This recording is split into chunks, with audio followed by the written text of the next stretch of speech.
Echo in positie. Leidseplein links op 10 uur. Ja, alsjeblieft. Delta positie.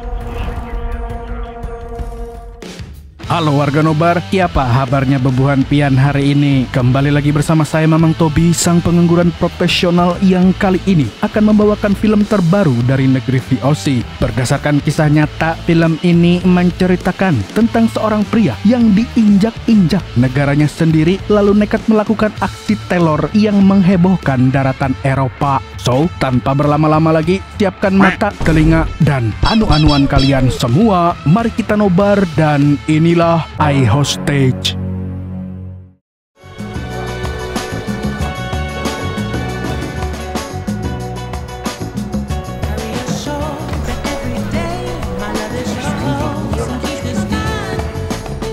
Film dimulai dengan memperlihatkan kota Amsterdam yang damai. Kemudian kita diperkenalkan dengan Ilian Petrov, seorang warga negara Bulgaria yang sedang melakukan perjalanan dinas ke Belanda. Dan sepertinya dia sudah sering mengunjungi negara itu, bahkan resepsionis hotel pun mengenali wajahnya. Di kamar hotel, Petrov langsung minum obat karena dia punya penyakit jantung yang cukup parah. Lalu setelah itu, sebagaimana suami yang baik, dia memberi kabar kepada istrinya bahwa dia sudah sampai dengan selamat. Tapi di hari pertamanya itu, dia cukup sial karena AirPods mahalnya tertinggal di kereta, dan entah kenapa dia merasakan firasat yang buruk.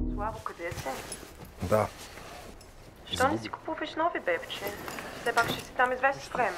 Ядосвам се за слушалките си. Karena suaminya terdengar kesal, sang istri pun menyarankan agar Petrov membeli AirPods yang baru. Apalagi dia membutuhkannya untuk meeting dan urusan pekerjaan lainnya. Tanpa berlama-lama, Petrov pun mengunjungi Apple Store terdekat untuk membeli AirPods keluaran terbaru. Dan saat dia masuk toko, sedang ramai-ramainya. Tapi hal ini tidak heran, karena di Belanda lebih banyak orang mampunya daripada orang kismin. Jadi tempat seperti ini pun pasti ramai pengunjung. Tapi di balik keramaian itu ada sebuah truk makanan yang parkir di depan toko. Kemudian seorang pria yang sangat mencurigakan keluar dari sana. Pria itu lalu masuk ke dalam toko dan tidak berbicara sepatah kata pun meski sudah disapa oleh pegawai toko. Dan dengan mencurigakan, dia mengambil sesuatu dari ranselnya dan tiba-tiba Iedereen op de grond. Niemand gaat naar buiten. Iedereen op de grond. Kom op. Iedereen blijft liggen. Binnen blijven. Op de grond liggen. Allemaal op de grond.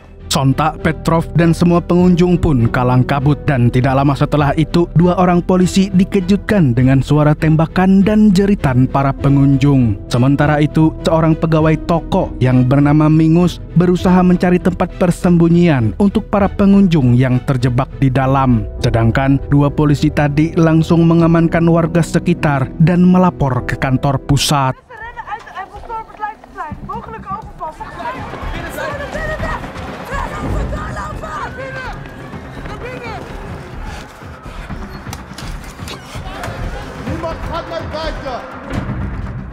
Di saat semua orang mencari tempat bersembunyi, Petrov justru mati langkah dan akhirnya menjadi sasaran si teroris yang mari kita sebut saja dia Ammar. Di sini Petrov merasa sangat apes karena dia datang hanya untuk membeli AirPods tapi malah jadi sandera.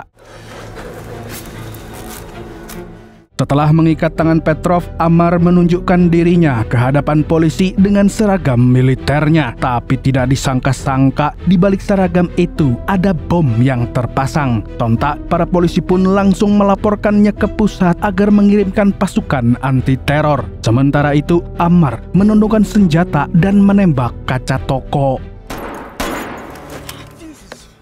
Rupanya Ammar melakukan itu untuk mengetes keamanan Apple Store, dan ternyata toko itu memang dilengkapi kaca anti peluru yang tidak mudah untuk ditembus. Di lain pihak, kantor pusat langsung menghubungi anggota tim lapangan terbaiknya, dan salah satu dari mereka adalah Letnan Winston yang sedang liburan bersama keluarga. Namun karena mendapat panggilan darurat, dia pun terpaksa harus pergi meninggalkan anak dan istrinya. Beri.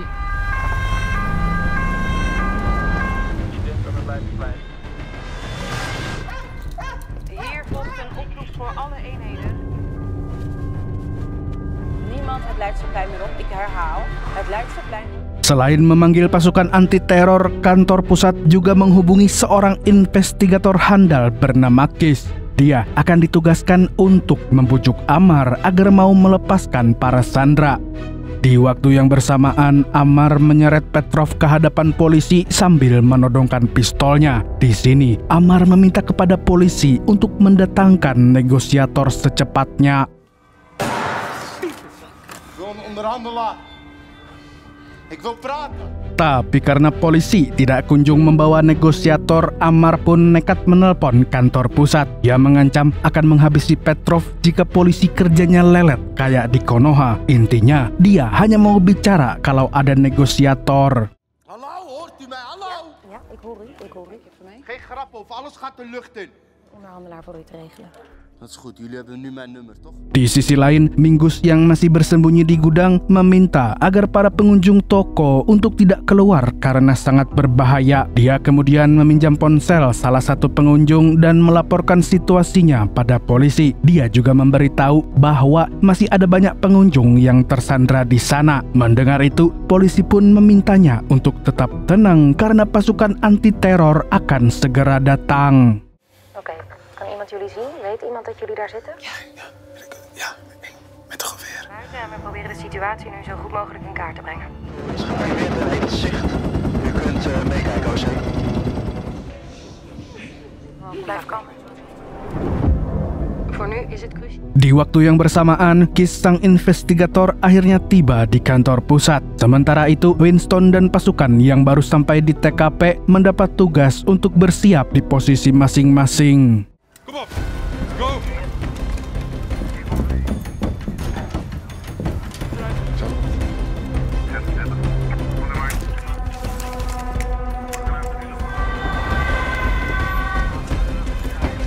Echo in positie.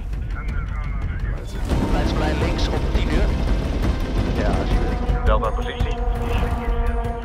Ketika hari sudah gelap, kantor pusat memanggil seorang negosiator yang bernama Lin. Di sini, Kis menyerahkan tugas ini kepada Lin sepenuhnya dan dia akan membantunya dari belakang. Intinya, tugas Lin kali ini adalah harus bisa membuat Amar keluar dari toko. Karena dengan begitu, tim lapangan bisa menangkapnya. Gewoon naar buiten laten wandelen met die explosieven, dat is helemaal geen optie.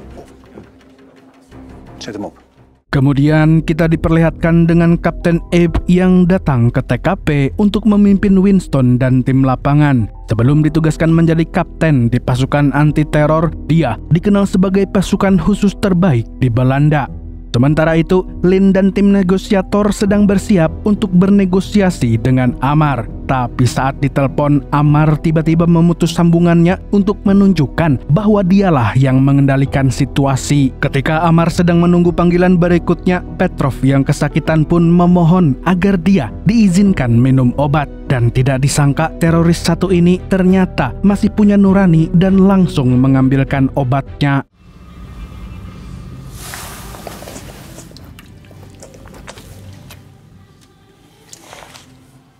Tidak hanya itu, Amar juga mengganti pengikat tangan Petrov dengan tali karena dia mengeluh kesakitan. Setelahnya, Amar menghubungi Lin untuk memulai negosiasi. Di sini, Lin memperkenalkan diri agar Amar mau memberitahu identitasnya. Akan tetapi, pria sangar ini tidak mudah tergocek dan tanpa banyak basa-basi lagi, dia langsung meminta uang sebanyak 200 juta bitcoin. Ik wil 200 miljoen aan bitcoin. Best een aardig bedrag. Aardig bedrag! Wat jullie mij hebben aangedaan, is 200 miljoen. Jika polisi tidak bisa, maka Amar mengancam akan meledakkan toko Apple tersebut. Di sisi lain, Mingus dan para sandera masih bersembunyi di gudang. Namun karena frustasi, salah satu sandera malah menyalahkan Mingus dan menuduhnya sebagai antek Amar. Untung saja masih ada sandera yang waras dan membela Mingus.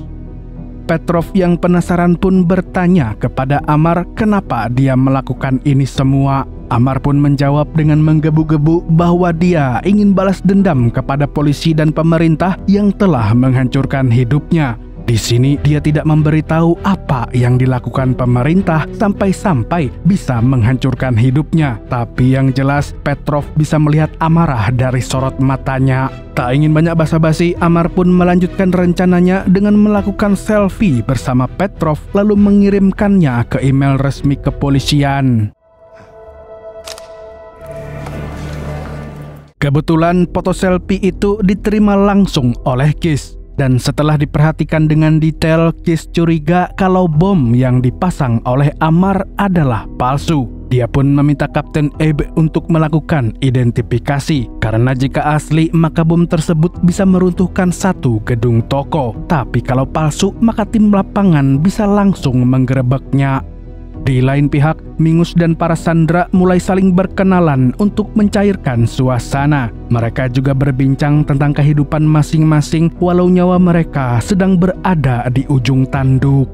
Sementara itu, Amar mulai muak dengan Lin yang selalu ngalor ngidul. Dia kembali menegaskan kalau pemerintah dan polisi harus membayar 200 juta Bitcoin serta membiarkannya pergi ke luar negeri. Karena jika tidak, maka toko tersebut akan meledak beserta semua isinya. Mendengar itu, Lin pun berusaha tenang dan kembali menanyakan identitas Amar. Akan tetapi Amar hanya memberitahu inisial namanya, yaitu Double A. Di saat yang sama, Keith mendapat laporan bahwa ada seorang sandera di lantai atas yang membuat postingan minta tolong di Instagram. Melihat itu, dia pun memberi komando kepada Kapten Abe untuk melakukan penyelamatan sebelum Amar melihat postingan tersebut. In de Apple Store staat inmiddels al op meerdere websites en op de Boven het socials. gebouw zitten.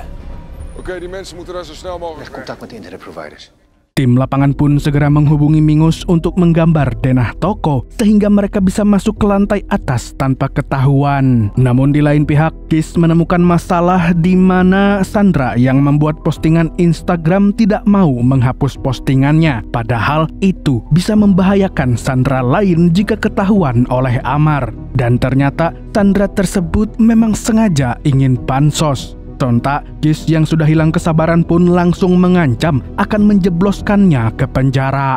Heb jij dat bericht over die mensen in de Apple Store gepost? Persoonlijk een arrestatieteam naar je toe die je met een zak over je kutten komt. Keith lalu menyuruh Lin untuk mendistraksi Amar dengan mengajaknya bicara. Dan pada saat itu juga Winston dan tim lapangan mulai menyusup lewat pintu belakang toko. Dalam perbincangannya kali ini, Amar mulai terbuka kepada Lin. Dia memberitahu bahwa pemerintah dan polisi tidak pernah adil kepadanya. Bahkan dia pernah dipenjara padahal tidak melakukan kejahatan apa-apa. Di sini, Amar menuduh pemerintah rasis karena memperlakukannya tidak adil hanya karena dia keturunan Suriah. Sebagai negosiator yang baik, Lin pun menunjukkan simpati kepada Amar. Dan tanpa diduga, Amar pun mulai percaya kepada Lin sampai memberitahu nama aslinya. Er zijn genoeg mensen die om jou geven. Daar ben ik zeker van. Double A. Zeg maar, Ammar. Dengan cepat, tim penyelidik pun langsung mendapatkan informasi lengkap tentang Amar. Dan ternyata Amar memiliki riwayat gangguan jiwa yang cukup parah.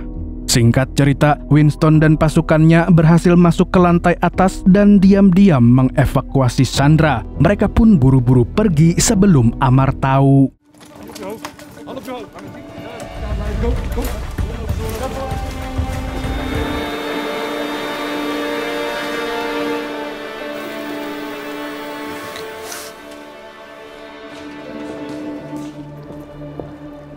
Berkat kemampuan Lin mendistraksi Amar, akhirnya Winston dan pasukannya berhasil mengevakuasi Sandra dengan aman. Sekarang yang tersisa di dalam adalah Petrov, Mingus, dan 3 sandera lainnya. Tidak lama kemudian, istri Petrov menelpon dan Amar memperbolehkannya untuk bicara. Akan tetapi, Petrov memilih diam karena dia tidak ingin istrinya khawatir.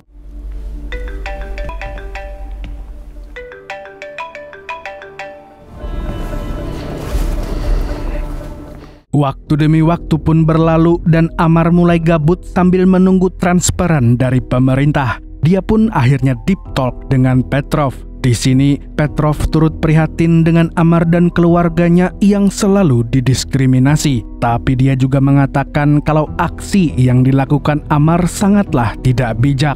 Mendengar itu, Amar tidak membalas apa-apa dan malah mengajak Petrov ngopi bareng. You want coffee? Di saat Amar sedang menyeduh kopi, Mingus tampak panik karena ada salah satu sandera yang sakit. Dia pun memberitahu tim lapangan untuk memanggilkan dokter. Tapi karena dokter tidak bisa masuk, akhirnya dia mendiagnosa penyakitnya lewat telepon. Sementara itu, Lin kembali mengalihkan perhatian Amar agar Mingus tidak ketahuan. Ja, het blijft gelijk. Oké.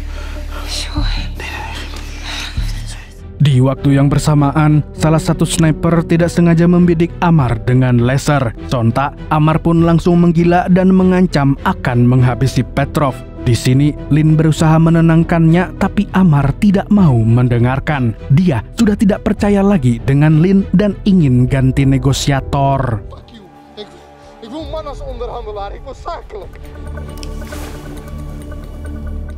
Mendengar itu, Lin dan tim negosiasi pun kebingungan. Mereka benar-benar tidak bisa menebak isi pikiran Amar. Apalagi dia memiliki riwayat sakit jiwa dan pernah masuk RSJ Sambang Lihum. Kalau tidak ditangani dengan benar, Amar bisa membahayakan nyawa semua orang di sana. Oleh karena itu, salah satu rekan Lin memintanya untuk mengganti negosiator sesuai keinginan Amar. Tapi Lin merasa bahwa dia masih bisa membujuknya. En dat is ook meteen de reden dat hij jou niet meer wil. Een half uur. Dat ik niet zou overleven. Pada akhirnya, rekan Lin mengambil alih negosiasi. Namun bukannya membaik, Amar malah semakin murka karena uangnya masih belum ditransfer. Dia pun langsung menghitung mundur dan siap meledakkan bom. Mendengar itu, para negosiator pun mencoba mengalihkan perhatiannya. We zijn druk mee bezig, echt waar, wat ik zei. Je wil een auto op de vlucht hebben. Wat voor type auto? Di sini, para negosiator bertanya mobil apa yang diinginkan Amar untuk kabur. Dan Amar pun mengatakan kalau dia ingin kabur dengan limosin warna hitam. Sementara itu, setelah Amar mengajukan permintaan, Petrov tiba-tiba marah karena dia sedang dehidrasi dan butuh air minum. Tapi bukannya dikasih aqua, dia malah ditawari Red Bull yang tidak baik untuk jantungnya. Вместо вода искаш шибана ли? Just shoot me.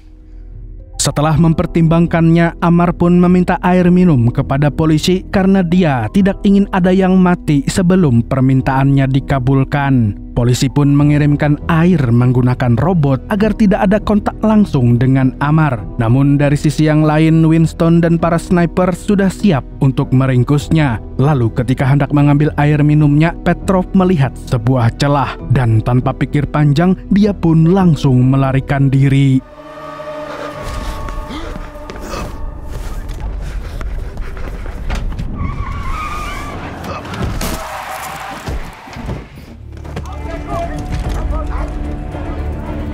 Berkat Petrov, Amar pun terkapar di tengah jalan setelah ditabrak oleh Winston. Melihat aksinya itu, Kapten Ebb pun memberikan pujian dan dia menjamin kalau Winston akan mendapat medali penghargaan. Selagi tim lapangan menjinakkan bom Amar, Petrov mendapatkan perawatan medis karena kondisi jantungnya semakin melemah.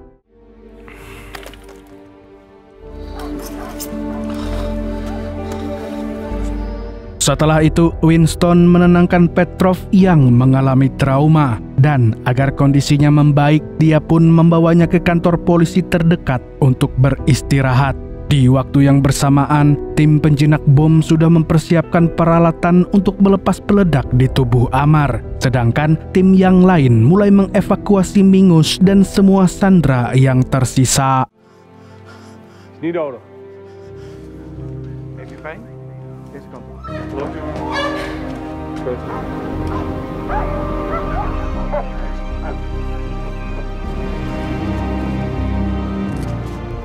Di sisi lain, Lin justru merasa kecewa karena gagal dalam negosiasi. Namun, Kis berusaha menenangkannya dan mengatakan kalau Lin sudah bekerja dengan baik. Dan yang terpenting, semua sandera berhasil diselamatkan. Bersamaan dengan itu, pihak kepolisian berterima kasih kepada Mingus yang sudah memberikan informasi selama proses penyelamatan. dan setelahnya kepolisian pun mengantarkannya pulang. Namun seketika Mingus tiba-tiba menangis haru karena dia masih selamat.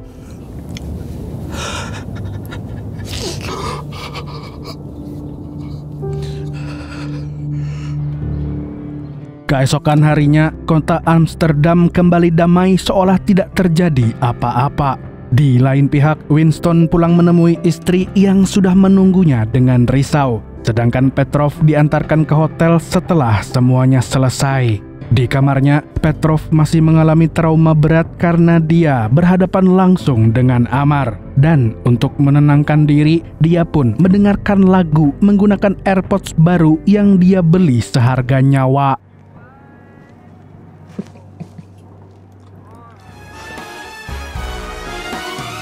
Dan film pun tamat.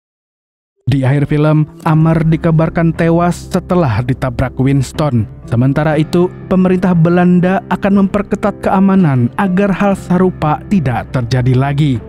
Dari film ini kita belajar bahwa diskriminasi dalam bentuk apapun harus dihapuskan. Selain itu, film ini juga menunjukkan kalau Apple memang selalu niat kalau bikin apa-apa. Bahkan tokonya pun punya kaca anti peluru militer. Jadi ingat, casing PC-nya bikinan Steve Jobs anti peluru.